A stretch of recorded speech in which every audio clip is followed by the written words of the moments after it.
আসসালামু আলাইকুম। ওয়ালাইকুম আসসালাম। কেমন আছেন আপু? এই তো আলহামদুলিল্লাহ আছি ভালো। আচ্ছা, আপনার নামটা কি? আমার নাম দীপা আক্তার। আপুর? তেমন একটা প্রিয়া। জান্নাতুল মারজান।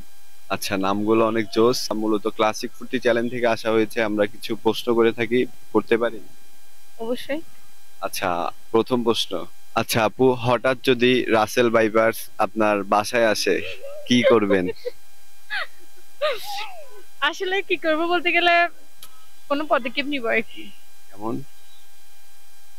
কেমন বলতে গেলে এই তো এখন মানুষ তো বলছে দেখলেই মেরে ফেলতে, আর কি বলবো, রাসেল ভাইপার তো আমার বাসায় আছে। শূন্য পকেটওয়ালা ছেলে যদি আপনার পাশে থাকতো, তাহলে আপনি কি তাকে মেনে নিতেন? আসলে যাকে ধরছি উনিও শূন্য পকেট ছিল। আসলে টাকাতে ফ্যাক্ট না, মানুষটা ভালো হইলেই হইলো। লয়াল হয় তাহলেই হবে। হ্যাঁ, হবে। আচ্ছা, ধরেন ছেলের থেকে লাখ লাখ টাকা আছে, ওই ছেলেটা আপনাকে সময় দেয় না, আপনাকে কেয়ার করে না, তখন আপনার কেমন লাগবে? খুবই খারাপ লাগবে, ওইরকম ছেলে তো প্রয়োজনই নেই।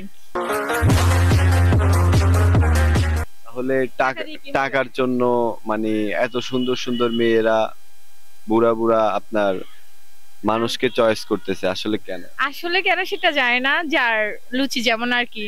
একটা সত্যিকারের নারী কখনো যে টাকার লোভে পড়ে একটা ভালো ছেলে ত্যাগ করবে না। যারা করবে তারা লোভে পড়ে করবে। হ্যাঁ, অবশ্যই। রাইট। তো ধন্যবাদ আপনাদেরকে, আপনাদের মূল্যবান সময় ব্যয় করেছেন। Thank you so much. ঠিক আছে ভাইয়া, ধন্যবাদ।